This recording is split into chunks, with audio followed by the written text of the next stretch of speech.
He is brilliant. ஆனா அடிக்கடி ரொம்ப டயர்ட் ஆயிடுறான். லயன் டேட் சிரப் நோய் எதிர்ப்பு சக்தி அதிகமா இருக்கு. தினமும் 2 ஸ்பூன்.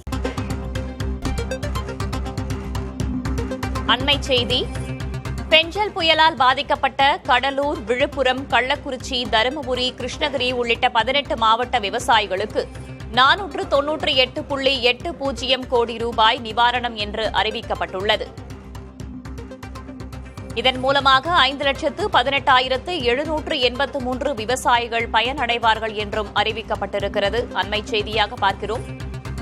பெஞ்சல் புயல் பாதிப்புக்காக நிவாரணமாக 498.8 கோடி ரூபாய் ஒதுக்கீடு செய்யப்பட்டிருக்கிறது.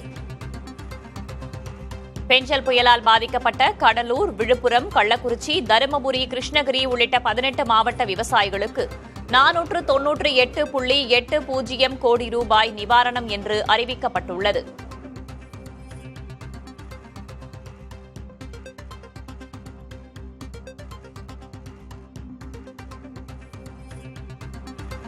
வடகிழக்கு பருவமழை காலகட்டத்தில் கடந்த டிசம்பர் மாதத்தில் தமிழகத்தில் சில மாவட்டங்களை பெஞ்சல் புயல் தாக்கியது. அதற்கான நிவாரணம் தற்போது ஒதுக்கீடு செய்து அறிவிக்கப்பட்டிருக்கிறது. கூடுதல் விவரங்களை வழங்குவதற்காக செய்தியாளர் ராஜ்குமார் இணைந்திருக்கிறார். அவரிடம் கேட்கலாம்.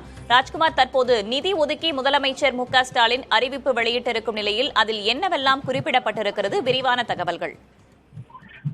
வேதவள்ளி, தமிழகத்தில் பெஞ்சல் புயல் பாதிக்கப்பட்ட மாவட்டங்களில் தமிழக முதலமைச்சர் மு.க.ஸ்டாலின் உத்தரவு அடிப்படையில் ஏற்கனவே அதற்கான நடவடிக்கையை மாவட்ட வாரியாக எடுக்கப்பட்டிருந்தது.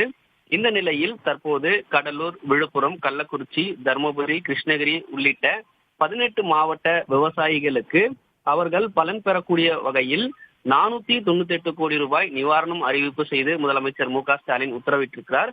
குறிப்பாக விவசாயிகள் பயன்பெறக்கூடிய வகையில் இந்த நடவடிக்கை எடுக்கப்பட்டிருக்கிறது.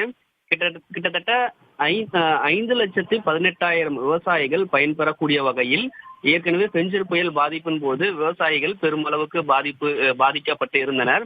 இந்த மாவட்டங்களில் எல்லாம் ஏற்கனவே மாவட்ட ஆட்சியர் மற்றும் துறையினுடைய செயலாளர்கள் கண்காணிப்பு அடிப்படையில் ஆய்வு செய்யப்பட்டது. விவசாயிகளுடைய பயிர்கள் பாதிக்கப்பட்ட நிலையில் அதனுடைய கணக்கெடுப்பு பணி முடிக்கப்பட்டு தற்போது அவர்களுக்கான நிவாரணம் அறிவிக்கப்பட்டிருக்கிறது.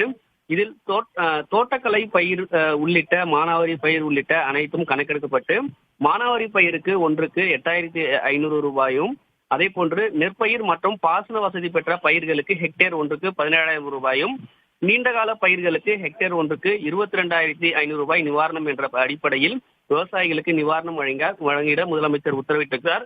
மேலும் விழுப்புரம், கடலூர், கள்ளக்குறிச்சி, அரியலூர், செங்கல்பட்டு, கிருஷ்ணகிரி, மயிலாடுதுறை, நாகப்பட்டினம் உள்ளிட்ட இந்த மாவட்டங்களில் 3.23 லட்சம் ஹெக்டேர் பரப்பளவிலான வேளாண் மற்றும் தோட்டக்கலை பயிர்களுக்கு உள்ளிட்ட இந்த நிவாரணம் அனைத்தும் வழங்குவதற்கான நடவடிக்கையும் வேளாண் துறை உள்ளிட்ட அதிகாரிகள் இதை மேற்கொள்வதற்கான நடவடிக்கை எடுக்க வேண்டும் என்று முதலமைச்சர் உத்தரவிட்டிருக்கிறார்.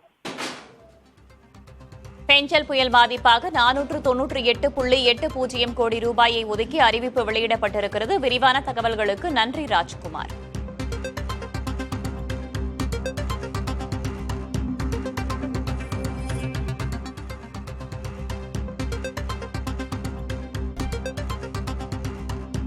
பெஞ்சல் புயலால் பாதிக்கப்பட்டவர்களுக்கு நிவாரணத் தொகை தற்போது ஒதுக்கீடு செய்யப்பட்டிருக்கிறது. இது நேரடியாக விவசாயிகளின் வங்கிக் கணக்கில் வரவு வைக்கப்படும் என்றும் தெரிவிக்கப்பட்டிருக்கிறது. இதனால் 5,18,783 விவசாயிகள் பலனடைவார்கள் என்றும் அறிவிக்கப்பட்டிருக்கிறது.